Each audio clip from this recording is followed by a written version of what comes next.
ઉનાળામાં છાશ એ આપણા પેટને અને શરીરને ઠંડક આપે છે. તો આજે આપણે છાશનો મસાલો બનાવીશું, જે તમે લાંબા સમય સુધી પણ તેને સાચવી શકશો. તો અહીં મેં 3 થી 4 ચમચી જેટલું મેં જીરું લીધું છે અને સૂકા ધાણા લીધા છે મેં, અને સાથે 1 ચમચી જેટલું મેં અજમો લીધો છે કે જે પચવામાં સરળતા રહેશે, અને 5 થી 6 નંગ જેટલા મેં મરીના દાણા લીધા છે. હવે આ બધું જ આપણે જે સૂકા મસાલા છે તે મિક્સ કરી દઈશું, અને ગેસ ઉપર આપણે 1 જ મિનિટ ખાલી ગરમ થાય તે રીતે આપણે શેકવાના છે, જેથી કરીને આમાં જે કંઈ ભેજ રહ્યો હોય તે નીકળી જાય.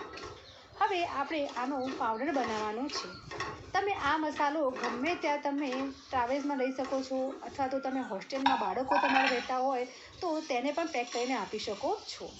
હવે આપણે જે શેકેલો હતો મસાલો તે હવે તેને ઠંડો કરીશું.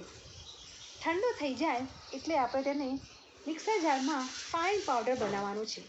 પરંતુ તે પહેલાં અહીં મેં કોથમીરના પાંદડા જે મેં સૂકવીને રાખેલા હતા તે મેં એડ કર્યા છે. જો તમારી પાસે લીલા હોય તોય પણ વાંધો નથી. અને ફુદીનાના પાંદડા મેં 5-7 જેટલા મેં લીધા છે. તો હવે આ મસાલો ગરમ છે તો તેની અંદર આપણે નાખી દઈશું, જેથી કરીને આ પાંદડા છે તે એકદમ કડક થઈ જશે. તો હવે તમે જોઈ શકો છો કે એકદમ ઠંડો મસાલો થઈ ગયો છે. હવે આપણે તેને મિક્સર જારમાં એકદમ ઝીણો પાવડર આપણે કરી દઈશું. તો તમે જોઈ શકો છો એકદમ ઝીણો પાવડર થઈ ગયો છે. તો હવે આપણે એક પ્લેટમાં આપણે કાઢી લઈશું.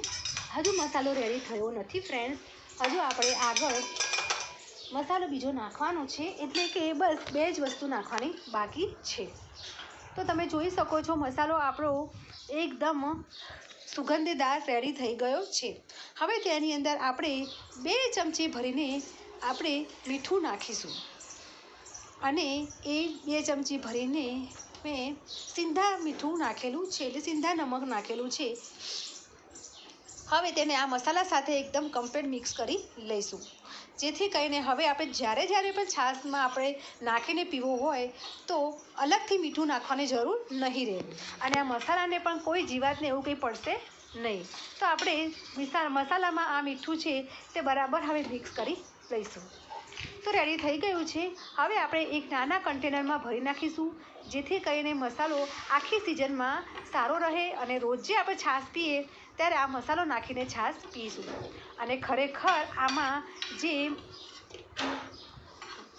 જીરું છે અને કોથમીરના પાંદડા છે અને ફુદીનાના પાંદડા છે, જે આપણા શરીરને ખૂબ જ ઠંડક આપશે. રેસ્ટોરન્ટ સ્ટાઇલ આપણે છાશ બનાવીશું. તો અહીં મેં 2 લીલા મરચાં નાખ્યા છે અને થોડી કોથમીર નાખી છે. તેને 1 ચમચી જેટલું પાણી નાખીને એકદમ ક્રશ કરી લઈશું. તો આ લીલા મસાલાની અંદર મેં છાશ નાખીને 1 ગ્લાસમાં મેં સર્વ કરી છે. તો એકદમ રેસ્ટોરન્ટ સ્ટાઇલ આપણી છાશ દેખાઈ રહી છે, અને તેમાં અડધી ચમચી જેટલો આપણે છાશનો મસાલો એડ કરીશું. તો એકદમ રેડી ઠંડી છાશ આપણી રેડી થઈ ગઈ છે. તો ઘરે જ તમે રેસ્ટોરન્ટ સ્ટાઇલ તમે છાશ બનાવી શકો છો, અને આ તમે કોઈ પણ બહાર કોઈ રહેતું હોય અથવા તો હોસ્ટેલમાં રહેતા હોય તમારા બાળકો, તોય પણ તમે આ છાશનો મસાલો પેક કરીને તમે આપી શકો છો.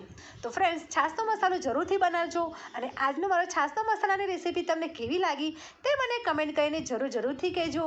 અને હા, જ્યારે પણ છાશનો મસાલો તમે બનાવો તો કમેન્ટ જરૂરથી કરજો. ઓકે, હવે એક નવી રેસીપી સાથે મળીશું. Bye bye.